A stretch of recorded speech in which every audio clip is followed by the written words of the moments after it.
ਸਤਿ ਸ੍ਰੀ ਅਕਾਲ। ਜਦੋਂ ਵੀ 1839 ਦੀ ਅਫਗਾਨ ਮੁਹਿੰਮ ਦੀ ਗੱਲ ਹੁੰਦੀ ਹੈ ਤਾਂ ਸਾਡੇ ਦਿਮਾਗ ਵਿੱਚ ਬ੍ਰਿਟਿਸ਼ ਇਤਿਹਾਸ ਦੀ ਇੱਕ ਬਹੁਤ ਵੱਡੀ ਅਤੇ ਖੂਨੀ ਘਟਨਾ ਆਉਂਦੀ ਹੈ। ਪਰ ਅੱਜ ਦੀ ਇਸ ਖਾਸ ਚਰਚਾ ਵਿੱਚ ਆਪਾਂ ਉਸ ਸ਼ਾਂਤ ਮਸ਼ੀਨਰੀ ਨੂੰ ਡਿਕੋਡ ਕਰਨ ਜਾ ਰਹੇ ਹਾਂ ਜਿਸ ਨੇ ਅਸਲ ਵਿੱਚ ਇਸ ਪੂਰੀ ਮੁਹਿੰਮ ਨੂੰ ਸੰਭਵ ਬਣਾਇਆ ਸੀ।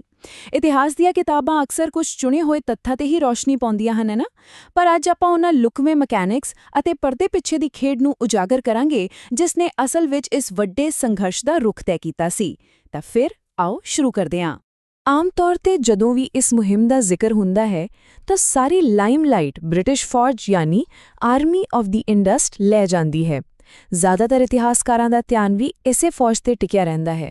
ਪਰ ਇੱਥੇ ਇੱਕ ਬਹੁਤ ਹੀ ਦਿਲਚਸਪ ਸਵਾਲ ਖੜਾ ਹੁੰਦਾ ਹੈ ਕਿ ਅਸਲ ਵਿੱਚ ਇਸ ਮੁਹਿੰਮ ਨੂੰ ਸਿਰਫ ਬ੍ਰਿਟਿਸ਼ ਫੌਜ ਨੇ ਹੀ ਸੁਰੱਖਿਅਤ ਕੀਤਾ ਸੀ ਕਿ ਇਹ ਸਿਰਫ ਉਨ੍ਹਾਂ ਦੀ ਤਾਕਤ ਸੀ ਜਾਂ ਫਿਰ ਕੋਈ ਹੋਰ ਰਣਨੀਤਿਕ ਛਤਰੀ ਸੀ ਜੋ ਬਿਲਕੁਲ ਪਰਦੇ ਦੇ ਪਿੱਛੇ ਰਹਿ ਕੇ ਸਾਰੀ ਖੇਡ ਚਲਾ ਰਹੀ ਸੀ। ਹੁਣ ਆਓ ਇਸ ਨੂੰ ਧਿਆਨ ਨਾਲ ਸਮਝੀਏ। ਅਸਲ ਕਹਾਣੀ ਦ ਖਾਲਸਾ ਇੰਜਨ ਵਿੱਚ ਛੁਪੀ ਹੋਈ ਹੈ। ਇਹ ਉਹ ਜ਼ਬਰਦਸਤ ਰਣਨੀਤਿਕ ਅਤੇ ਲੌਜਿਸਟਿਕਲ ਛਤਰੀ ਸੀ ਜੋ ਮਹਾਰਾਜਾ ਰਣਜੀਤ ਸਿੰਘ ਦੇ ਸਿੱਖ ਸਾਮਰਾਜ ਨੇ ਪ੍ਰਦਾਨ ਕੀਤੀ ਸੀ। ਸਿੱਧੇ ਲਫ਼ਜ਼ਾਂ ਵਿੱਚ ਕਹੀਏ ਤਾਂ ਇਹ 1839 ਦੀ ਮੁਹਿੰਮ ਦੀ ਉਹ ਸਾਇਲੈਂਟ ਬੈਕਬੋਨ ਜਾਂ ਸ਼ਾਂਤ ਰੀੜ੍ਹ ਦੀ ਹੱਡੀ ਸੀ ਜਿਸ ਬਾਰੇ ਸ਼ਾਇਦ ਹੀ ਕਦੇ ਗੱਲ ਹੁੰਦੀ ਹੈ। ਅਤੇ ਸੱਚਾਈ ਤਾਂ ਇਹ ਹੈ ਕਿ ਜੇ ਇਹ ਇੰਜਨ ਨਾ ਹੁੰਦਾ ਤਾਂ ਇਹ ਪੂਰੀ ਮੁਹਿੰਮ ਜਾਂ ਤਾਂ ਬੁਰੀ ਤਰ੍ਹਾਂ ਫੇਲ ਹੋ ਜਾਂਦੀ ਜਾਂ ਫਿਰ ਇੰਨੀ ਜ਼ਿਆਦਾ ਖੂਨੀ ਸਾਬਿਤ ਹੁੰਦੀ ਕਿ ਉਸ ਦਾ ਨੁਕਸਾਨ ਸਹਿਣਾ ਬ੍ਰਿਟਿਸ਼ ਫੌਜ ਦੇ ਵੱਸ ਤੋਂ ਬਾਹਰ ਹੋ ਜਾਣਾ ਸੀ।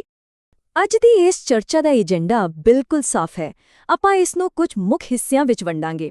ਪਹਿਲਾਂ ਸਾਇਲੈਂਟ ਕੈਂਪੇਨ ਇੰਜਨ, ਫਿਰ ਮਨੋਵਿਗਿਆਨਿਕ ਯੁੱਧ ਅਤੇ ਧਿਆਨ ਭਟਕਾਉਣ ਦੀ ਰਣਨੀਤੀ, ਉਸ ਤੋਂ ਬਾਅਦ ਬਹੁਤ ਹੀ ਜ਼ਰੂਰੀ ਅਨਾਜ ਪਾਈਪਲਾਈਨ ਅਤੇ ਫਿਰ ਰਾਜਨੀਤਿਕ ਪ੍ਰਬੰਧਨ।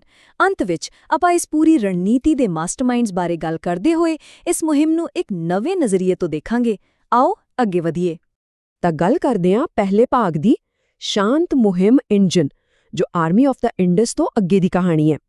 ਇਸ ਨੂੰ ਇਹ ਸਮਝੋ ਕਿ ਇੱਕ ਪਾਸੇ ਬ੍ਰਿਟਿਸ਼ ਫੌਜ ਦਾ ਵੱਡਾ ਅਤੇ ਸਪਸ਼ਟ ਦਿਖਾਵਾ ਸੀ, ਪਰ ਦੂਜੇ ਪਾਸੇ ਸਿੱਖ ਸਾਮਰਾਜ ਦਾ ਇੱਕ ਬਹੁਤ ਹੀ ਜ਼ਰੂਰੀ ਪਰ ਬਿਲਕੁਲ ਸ਼ਾਂਤ ਬੁਨਿਆਦੀ ਢਾਂਚਾ ਦਿਨ-ਰਾਤ ਕੰਮ ਕਰ ਰਿਹਾ ਸੀ। ਹੁਣ ਆਉਂਦੇ ਹਾਂ ਦੂਜੇ ਭਾਗ ਤੇ, ਮਨੋਵਿਗਿਆਨਿਕ ਯੁੱਧ ਅਤੇ ਧਿਆਨ ਭਟਕਾਉਣ ਦੀ ਰਣਨੀਤੀ, ਜਿਸ ਨੂੰ ਆਪਾਂ ਪਿੰਸਰ ਮੂਵਮੈਂਟ ਦੇ ਨਾਮ ਨਾਲ ਵੀ ਜਾਣਦੇ ਹਾਂ। ਜ਼ਰਾ ਇਸ ਨੂੰ ਵਿਜ਼ੂਅਲਾਈਜ਼ ਕਰੋ। ਦੱਖਣੀ ਮੋਰਚੇ ਤੇ ਬ੍ਰਿਟਿਸ਼ ਫੌਜਾਂ ਅੱਗੇ ਵਧ ਰਹੀਆਂ ਸਨ ਅਤੇ ਸਥਾਨਕ ਸਰਦਾਰਾਂ ਨਾਲ ਉਲਝ ਰਹੀਆਂ ਸਨ, ਪਰ ਅਸਲ ਗੇਮ ਉੱਤਰੀ ਮੋਰਚੇ ਤੇ ਖੇਡੀ ਜਾ ਰਹੀ ਸੀ।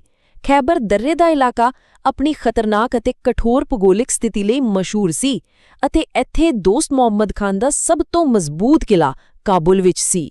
ਹੋਇਆ ਇਹ ਕਿ ਖਾਲਸਾ ਫੌਜ ਨੇ ਜਮਰੌਦ ਵਿਖੇ ਡੇਰੇ ਲਾ ਲਏ ਅਤੇ ਅਕਬਰ ਖਾਨ ਦੀਆਂ ਸਭ ਤੋਂ ਖਤਰਨਾਕ ਅਤੇ ਇਲੀਟ ਫੌਜਾਂ ਨੂੰ ਉੱਥੇ ਹੀ ਪਿਨ ਡਾਊਨ ਕਰਕੇ ਰੱਖ ਦਿੱਤਾ। ਇਸ ਦਾ ਨਤੀਜਾ ਅਫਗਾਨਾਂ ਨੂੰ ਸੈਂਕੜੇ ਮੀਲਾਂ ਦੀ ਦੂਰੀ ਤੇ ਉੱਚੇ-ਉੱਚੇ ਪਹਾੜਾਂ ਵਿੱਚ ਦੋ ਵੱਖ-ਵੱਖ ਮੋਰਚਿਆਂ ਦੇ ਆਪਣਾ ਬਚਾਅ ਕਰਨ ਲਈ ਮਜਬੂਰ ਹੋਣਾ ਪਿਆ।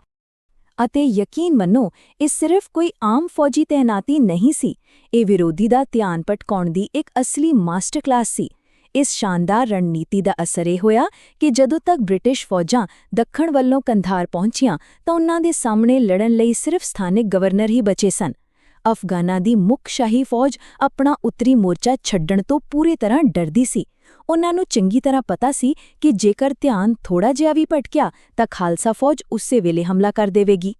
ਹੁਣ ਵੱਧਦੇ ਹਾਂ ਤੀਜੇ ਭਾਗ ਵੱਲ, ਜ਼ਰੂਰੀ ਅਨਾਜ ਪਾਈਪਲਾਈਨ, ਜੋ ਕਿ ਇਸ ਮੁਹਿੰਮ ਦੀ ਅਸਲ ਜੀਵਨ ਰੇਖਾ ਸੀ। ਇਹ ਤਾਂ ਆਪਾਂ ਸਭ ਜਾਣਦੇ ਹਾਂ ਕਿ ਅਫਗਾਨਿਸਤਾਨ ਵਰਗੇ ਬੰਜਰ ਅਤੇ ਕਠੋਰ ਇਲਾਕੇ ਵਿੱਚ ਫੌਜ ਲੈ ਕੇ ਜਾਣਾ ਇਤਿਹਾਸਿਕ ਤੌਰ ਤੇ ਹਮੇਸ਼ਾ ਇੱਕ ਲੌਜਿਸਟਿਕਲ ਨਾਈਟਮੇਅਰ ਰਿਹਾ ਹੈ। ਬਿਨਾਂ ਸਹੀ ਸਪਲਾਈ ਦੇ ਕੋਈ ਵੀ ਵੱਡੀ ਤੋਂ ਵੱਡੀ ਫੌਜ ਕੁਝ ਹੀ ਦਿਨਾਂ ਵਿੱਚ ਢਹਿ ਹੋ ਸਕਦੀ ਹੈ। ਜ਼ਰਾ ਧਿਆਨ ਦਿਓ ਇਸ ਅੰਕੜੇ ਵੱਲ, 38,000। ਅਤੇ ਇਹ ਕੋਈ ਛੋਟਾ ਅੰਕੜਾ ਨਹੀਂ ਹੈ।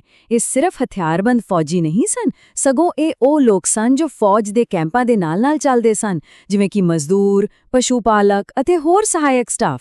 ਜ਼ਰਾ ਸੋਚੋ, ਫੌਜ ਦੇ ਨਾਲ-ਨਾਲ ਇਹਨਾਂ 38,000 ਲੋਕਾਂ ਅਤੇ ਹਜ਼ਾਰਾਂ ਜਾਨਵਰਾਂ ਨੂੰ ਰੋਜ਼ਾਨਾ ਭੋਜਨ, ਚਾਰਾ ਅਤੇ ਪਾਣੀ ਮੁਹੱਈਆ ਕਰਾਉਣਾ, ਇਹ ਆਪਣੇ ਆਪ 'ਚ ਕਿੰਨੀ ਵਿਸ਼ਾਲ ਅਤੇ ਗੁੰਝਲਦਾਰ ਚੁਣੌਤੀ ਸੀ। ਤੇ ਇਹ ਸਲਾਈਡ ਬਹੁਤ ਹੀ ਵਧੀਆ ਤਰੀਕੇ ਨਾਲ ਦਰਸਾਉਂਦੀ ਹੈ ਕਿ ਕਿਵੇਂ ਸਿੱਖ ਸਾਮਰਾਜ ਨੇ ਇਸ ਪੂਰੀ ਜੰਗ ਲਈ ਇੱਕ ਵਿਸ਼ਾਲ ਸਪਲਾਈ ਡਿਪੂ ਵਜੋਂ ਕੰਮ ਕੀਤਾ।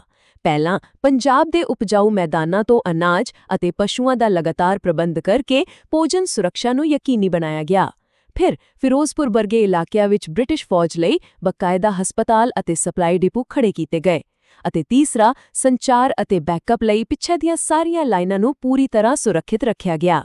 ਜੇ ਸਾਰੇ ਪ੍ਰਬੰਧ ਨੂੰ ਦ ਅਲਟੀਮੇਟ ਸੇਫ ਰੀਅਰ ਯਾਨੀ ਸਭ ਤੋਂ ਸੁਰੱਖਿਅਤ ਪਿਛਲਾ ਹਿੱਸਾ ਕਿਹਾ ਜਾਵੇ ਤਾਂ ਬਿਲਕੁਲ ਵੀ ਗਲਤ ਨਹੀਂ ਹੋਵੇਗਾ। ਭਾਵੇਂ ਬ੍ਰਿਟਿਸ਼ ਫੌਜ ਨੇ ਅੱਗੇ ਵਧਣ ਲਈ ਦੱਖਣੀ ਰਸਤਾ ਚੁਣਿਆ ਸੀ, ਪਰ ਉਹਨਾਂ ਦੀਆਂ ਬੈਕਅਪ ਲਾਈਨਾਂ ਪੂਰੀ ਤਰ੍ਹਾਂ ਸਿੱਖਾਂ ਦੇ ਕੰਟਰੋਲ ਵਾਲੇ ਪੰਜਾਬ ਦੀ ਸਥਿਰਤਾ ਤੇ ਟਿਕੀਆਂ ਹੋਈਆਂ ਸਨ। ਜ਼ਰਾ ਕਲਪਨਾ ਕਰੋ, ਜੇਕਰ ਇਹ ਸੁਰੱਖਿਅਤ ਪਿਛਲਾ ਹਿੱਸਾ ਮੌਜੂਦ ਨਾ ਹੁੰਦਾ ਤਾਂ ਅਫਗਾਨਿਸਤਾਨ ਵਿੱਚ ਹੋਈ ਇੱਕ ਛੋਟੀ ਜਿਹੀ ਹਾਰ ਵੀ ਬ੍ਰਿਟਿਸ਼ ਮੁਹਿੰਮ ਦਾ ਭਾਰਤ ਨਾਲੋਂ ਸੰਪਰਕ ਤੋੜ ਸਕਦੀ ਸੀ ਅਤੇ ਉੱਥੇ ਪੂਰੀ ਤਰ੍ਹਾਂ ਤਬਾਹੀ ਮਚ ਜਾਣੀ ਸੀ।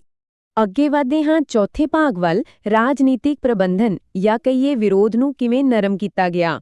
ਇਤਿਹਾਸ ਵਿੱਚ ਜਿਸ ਤਿਕੋਣੀ ਸੰਧੀ ਜਾਂ ਟ੍ਰਾਈਪਾਰਟਾਈਟ ਟ੍ਰੀਟੀ ਦੀ ਗੱਲ ਹੁੰਦੀ ਹੈ, ਉਹ ਸਿਰਫ ਇੱਕ ਕਾਗਜ਼ੀ ਸਮਝੌਤਾ ਨਹੀਂ ਸੀ। ਇਸ ਵਿੱਚ ਬਹੁਤ ਹੀ ਸੰਵੇਦਨਸ਼ੀਲ ਰਾਜਨੀਤਿਕ ਦਾਅ-ਪੇਚ ਸ਼ਾਮਿਲ ਸਨ। ਅਸਲ ਵਿੱਚ ਇੱਥੇ ਇੱਕ ਬਹੁਤ ਵੱਡੀ ਪਰਸੈਪਸ਼ਨ ਪ੍ਰੋਬਲਮ ਸੀ। ਬ੍ਰਿਟਿਸ਼ ਅਤੇ ਮਹਾਰਾਜਾ ਰਣਜੀਤ ਸਿੰਘ ਦੋਵੇਂ ਇਹ ਬਾਖੂਬੀ ਜਾਣਦੇ ਸਨ ਕਿ ਅਫਗਾਨ ਆਬਾਦੀ ਫਿਰੰਗੀਆਂ ਅਤੇ ਸਿੱਖਾਂ ਵੱਲੋਂ ਕੀਤੇ ਗਏ ਕਿਸੇ ਵੀ ਸਿੱਧੇ ਹਮਲੇ ਦਾ ਸਖਤ ਧਾਰਮਿਕ ਵਿਰੋਧ ਕਰੇਗੀ। ਤਾਂ ਫਿਰ ਰਣਨੀਤਿਕ ਹੱਲ ਕੀ ਕੱਢਿਆ ਗਿਆ? ਮਹਾਰਾਜਾ ਰਣਜੀਤ ਸਿੰਘ ਨੇ ਸ਼ਾਹ ਸ਼ੁਜਾ ਦੇ ਨਾਲ ਅੱਗੇ ਵਧਣ ਲਈ 5000 ਮੁਸਲਮਾਨ ਘੋੜਸਵਾਰਾਂ ਦੀ ਇੱਕ ਬਿਲਕੁਲ ਵਿਸ਼ੇਸ਼ ਫੌਜ ਤੈਨਾਤ ਕੀਤੀ। ਇਹ ਕਦਮ ਕੋਈ ਮਾਮੂਲੀ ਫੌਜੀ ਮਦਦ ਨਹੀਂ ਸੀ, ਇਹ ਅਫਗਾਨ ਕਬਾਇਲੀ ਮਨੋਵਿਗਿਆਨ ਦੀ ਇੱਕ ਬਹੁਤ ਹੀ ਡੂੰਘੀ ਸਮਝ ਦਾ ਸਬੂਤ ਸੀ। ਇਸ ਵਿਸ਼ੇਸ਼ ਤਾਇਨਾਤੀ ਨਾਲ ਮੁਹਿੰਮ ਨੂੰ ਇਹ ਦਾਅਵਾ ਕਰਨ ਦਾ ਮੌਕਾ ਮਿਲ ਗਿਆ ਕਿ ਸ਼ਾਹ ਸ਼ੁਜਾ ਇਕੱਲਾ ਨਹੀਂ ਹੈ, ਬਲਕਿ ਉਸ ਨੂੰ ਆਪਣੇ ਸਾਥੀ ਮੁਸਲਮਾਨਾਂ ਦਾ ਪੂਰਾ ਸਮਰਥਨ ਹਾਸਿਲ ਹੈ। ਇਸ ਮਾਸਟਰ ਸਟ੍ਰੋਕ ਨੇ ਘੱਟੋ-ਘੱਟ ਸ਼ੁਰੂਆਤੀ ਦੌਰ ਵਿੱਚ ਧਾਰਮਿਕ ਵਿਰੋਧ ਨੂੰ ਕਾਫੀ ਹੱਦ ਤੱਕ ਠੰਡਾ ਕਰ ਦਿੱਤਾ। ਇਹ ਸਾਬਿਤ ਕਰਦਾ ਹੈ ਕਿ ਪਰਦੇ ਪਿੱਛੇ ਬੈਠੇ ਲੋਕ ਅਫਗਾਨਿਸਤਾਨ ਦੇ ਕਬਾਇਲੀ ਡਾਇਨਾਮਿਕਸ ਨੂੰ ਕਿੰਨੀ ਬਾਰੀਕੀ ਨਾਲ ਸਮਝਦੇ ਸਨ। ਪੰਜਵਾਂ ਭਾਗ, ਰਣਨੀਤੀ ਦੇ ਨਿਰਮਾਤਾ। ਆਓ ਹੁਣ ਉਹਨਾਂ ਮਾਸਟਰਮਾਈਂਡਸ ਦੀ ਗੱਲ ਕਰਦੇ ਹਾਂ ਜਿਨ੍ਹਾਂ ਨੇ ਇਹ ਸਾਰੀ ਖੇਡ ਰਚੀ। ਇਸ ਵਿੱਚ ਜੋ ਸਭ ਤੋਂ ਦਿਲਚਸਪ ਗੱਲ ਹੈ, ਉਹ ਹੈ ਇਹਨਾਂ ਤਿੰਨਾਂ ਸ਼ਖਸੀਅਤਾਂ ਦਾ ਆਪਸੀ ਤਾਲਮੇਲ। ਮਹਾਰਾਜਾ ਰਣਜੀਤ ਸਿੰਘ, ਭਾਵੇਂ ਕਿ ਉਸ ਸਮੇਂ ਉਹਨਾਂ ਦੀ ਸਿਹਤ ਕਾਫੀ ਨਾਜ਼ੁਕ ਹੋ ਚੁੱਕੀ ਸੀ, ਪਰ ਉਹਨਾਂ ਦਾ ਰਣਨੀਤਿਕ ਦਿਮਾਗ ਪਹਿਲਾਂ ਵਾਂਗ ਹੀ ਤੇਜ਼ ਸੀ। ਉਹਨਾਂ ਨੇ ਖੁਦ ਲੌਜਿਸਟਿਕਸ ਦੀ ਨਿਗਰਾਨੀ ਕੀਤੀ ਅਤੇ ਇਹ ਪੱਕਾ ਕੀਤਾ ਕਿ ਹਰ ਕੋਈ ਸੰਧੀ ਦੀਆਂ ਹੱਦਾਂ ਦੇ ਅੰਦਰ ਰਹੇ।